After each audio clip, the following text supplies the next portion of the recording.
Salut c'est Nani, bienvenue sur Bricomatos. Aujourd'hui, on va parler aspiration, mais ça sera juste après l'intro.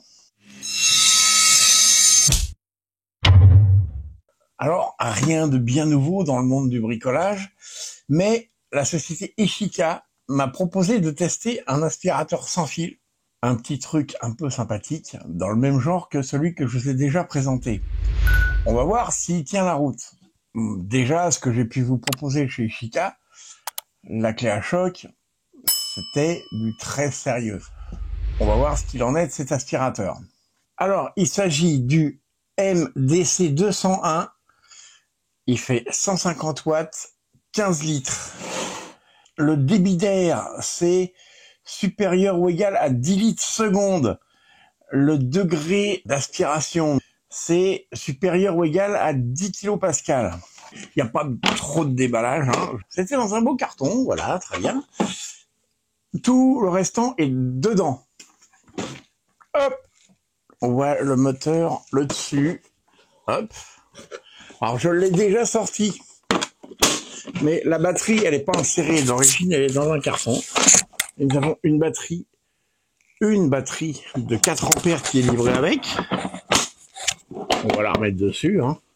On a un beau sac avec la dock et un petit filtre. Alors la dock, elle est un petit peu... Alors comment elle est cette dock? En 5 langues. Alors c'est une dock très visuelle quand même, hein. Donc il n'y a vraiment pas de problème. Dedans, on vous donne un sac en papier, une brossette, les roulettes, le chargeur de batterie Ishika. Alors, le dessous, vous avez le filtre normal qui se démonte quand on veut utiliser en eau. On met pas ça quand on veut aspirer de l'eau, on met ça et on vient pour protéger l'intérieur des éventuelles cochonneries qui pourraient rentrer dedans. C'est une chaussette, voilà, il suffit de le mettre comme ça.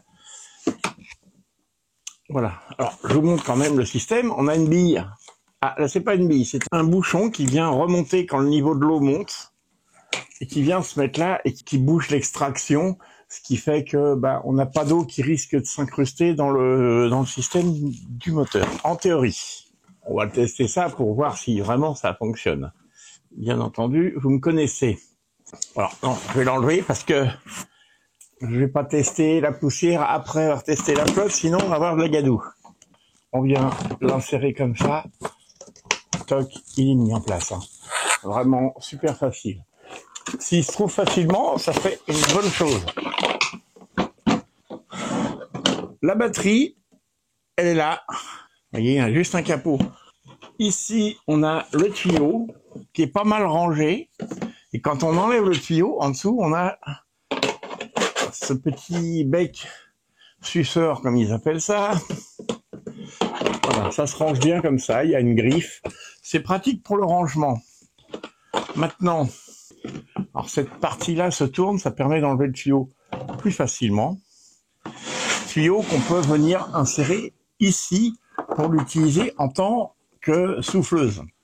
Alors attention, hein, c'est pas un souffleur à feuilles, mais ça permet de pousser un petit peu la poussière.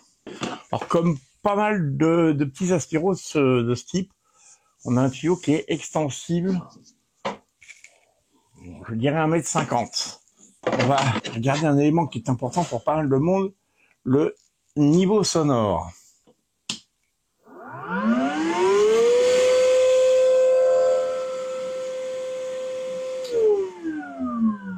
On va être honnête, c'est vraiment correct. J'aime pas comparer parce que c'est pas un comparatif par rapport à la marque, mais celui que j'ai déjà testé est beaucoup plus bruyant que ça.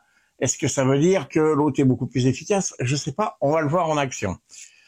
Bon, c'est qu'un aspiro, les gars, hein. On va pas y passer le réveillon, on va pas faire 150 essais. La petite brosse tounette rigolote là, est-ce qu'elle aurait pas la... Alors ce qui est bien, c'est qu'elle peut se mettre dans un peu toutes les positions. Est-ce que ça se rentre bien? Oui, ça se rentre vraiment nickel. De ce côté-là, il n'y a absolument aucun problème. Alors, on va faire un truc qui est quand même important. Il est livré avec des roupettes. On va les monter.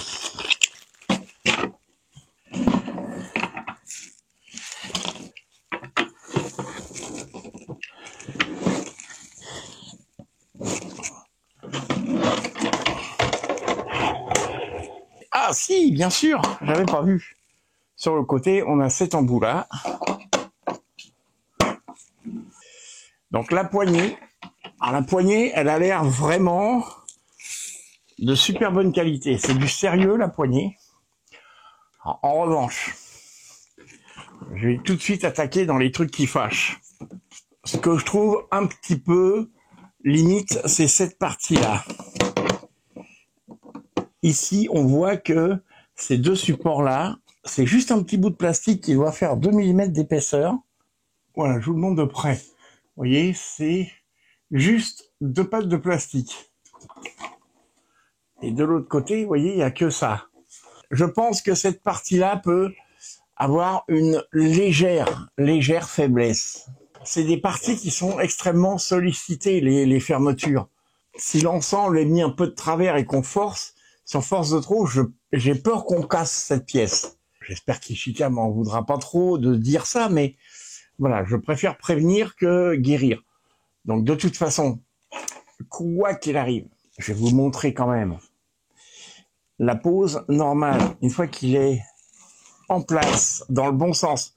D'ailleurs, vous voyez, il y a la petite butée là, si vous la mettez pas du bon côté, le moteur ne rentre pas. Quand on met le moteur dans le bon sens, il se pose vraiment, il est positionné tout seul. Après, sérieux, ça se met vraiment tout seul.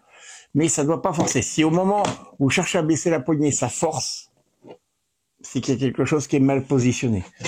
Il y a un tout petit peu de pression, mais on n'a pas besoin de forcer. Faut pas y aller à mettre des grandes tartes dedans. Ça reste du plastique. Bon, c'est un aspiro. On va aller aspirer avec. Bon, allez, j'ai fait un petit peu exprès de mettre plein de cochonneries dans la bagnole. On va prendre le petit embout qui va bien et on va tester.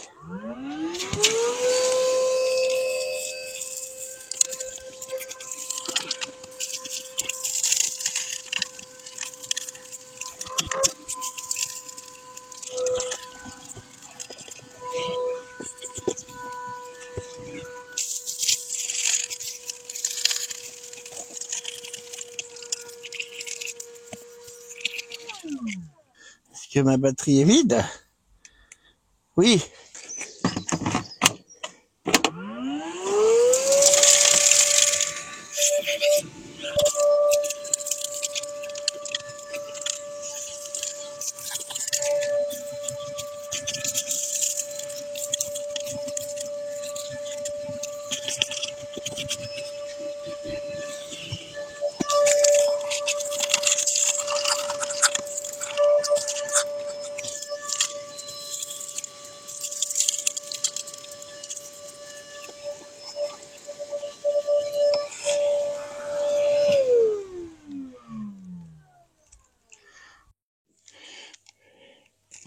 Allez, test de l'eau.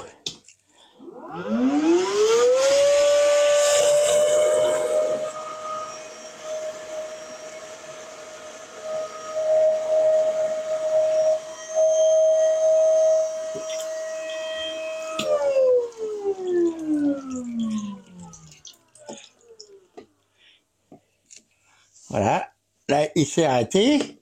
Je vais regarder ce qu'il a ingurgité.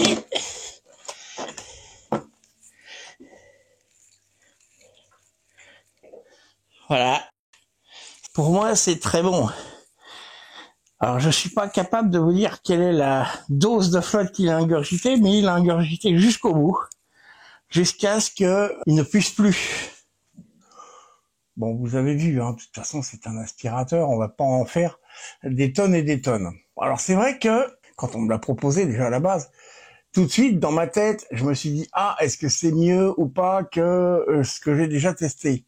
Mais maintenant que j'ai un peu mis le nez dedans et que j'ai regardé les specs des deux, ben, même s'ils se ressemblent un petit peu dans le principe, c'est pas, je pense qu'ils ne sont pas destinés à la base à la même utilisation. En effet, celui-là est un modèle en dessous au niveau des performances annoncées. Je parle bien des performances annoncées. Alors, capacité 15 litres. Celui que j'ai déjà testé, c'est un 11 litres seulement, en sec. En humide, je sais pas, hein, parce que c'est pas la même capacité. En sec, il peut remplir quasiment jusqu'en haut. en humide. Non, une fois que la petite pièce, des fois la boule sur certains aspirateurs, remonte et bouche l'entrée d'air, c'est pour ça que vous avez entendu quand on a rempli de l'eau, le moteur s'emballe un peu, au bout d'un moment, on sent que... Ah oui, parce que la pièce vient boucher l'arrivée d'eau pour pas que l'eau rentre dedans. Ce qui est bien quand vous faites ce test, c'est que ça vous permet de voir si, oui ou non, il y a de l'eau qui va venir s'infiltrer dans le système. J'ai pas de dysfonctionnement après, hein, vous voyez.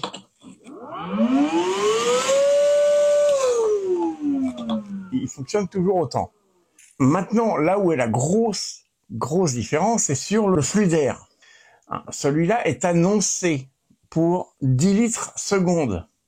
Celui que je vous avais déjà présenté, c'était annoncé pour 21 litres seconde. Vous voyez, on n'est pas dans la même gamme.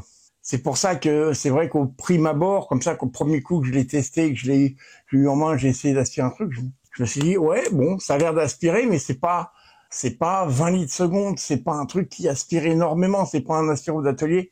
Vous savez, ceux qui ont un grand sac et un truc au-dessus. Voilà, non, c'est pas ça non plus. Il faut vraiment remettre chaque outil à la place qui est la sienne. Celui-là est une gamme un peu plus basse. Maintenant, moi, ce qui m'intéresse, et la seule chose qui m'intéresse, est-ce qu'il donne ce qu'il prétend donner? Alors, le test de la flotte, de vous à moi, j'ai été bluffé. Vous avez vu comment il a engurgité la flotte? Il n'y a même pas à tortiller. Au début, c'était timide parce que je plongeais pas correctement, parce que l'embout, il est biseauté.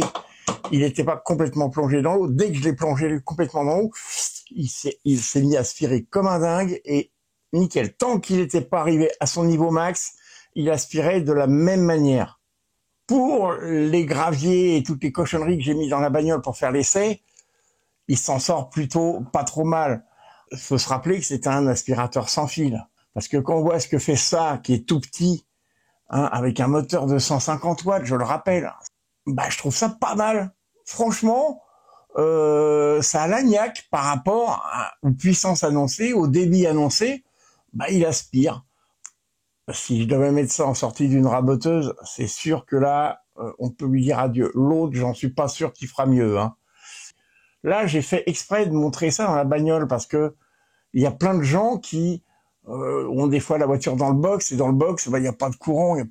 Et quand tu veux nettoyer ta bagnole tranquillement à l'abri, eh ben, t'es emmerdé. Sinon, faut aller à la station de lavage et ça coûte du blé, quoi. On reste dans le monde d'application des outils sans fil. Il y a des avantages qui sont le fait de pouvoir aller travailler n'importe où, sans même te poser la question, est-ce que je vais avoir du courant? Juste te demander si tu as assez de batterie. Le premier bon point, c'est le niveau sonore.